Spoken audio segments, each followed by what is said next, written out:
સુરતમાં એસએમસીની સંકલન બેઠકમાં ભાજપના 2 ધારાસભ્યોએ કરી ફરિયાદ। અરવિંદ રાણાએ ટ્રાફિકની સમસ્યા અને સંદીપ દેસાઈએ બાગ બગીચાની સુરક્ષા પર ઉઠાવ્યા સવાલ। દેસાઈએ કહ્યું, બગીચામાં નશાકારક પદાર્થોનું થાય છે સેવન।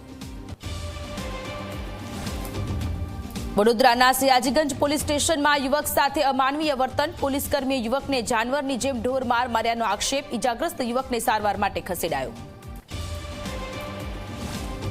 આજે બનાસકાંઠાના ઓગળમાં ઠાકોર સમાજનું મળશે મહાસંમેલન। સમાજમાં રહેલા કુરિવાજોને તિલાંજલિ આપી નવા સામાજિક બંધારણનો અમલ કરવા સૌને લેવડાવાશે સંકલ્પ। રાજકીય આગેવાનો સહિત મોટી સંખ્યામાં ઉમટશે લોકો। મહેસાણાના બલોલમાં આજે સાંજે પાટીદાર મહાસંમેલન। પ્રેમલગ્ન નોંધણીના કાયદામાં ફેરફારની માંગ સાથે એસપીજીએ બોલાવ્યું છે સંમેલન। અનેક રાજકીય આગેવાનો અને સામાજિક આગેવાનો રહેશે હાજર। 21 જાન્યુઆરીથી એલઆરડી અને પીએસઆઈની શારીરિક કસોટી થશે શરૂ। 13,591 જગ્યાઓ માટે તબક્કાવાર વિવિધ સેન્ટરો પર યોજાશે કસોટી। 14 લાખથી વધારે ભરાયા છે ફોર્મ।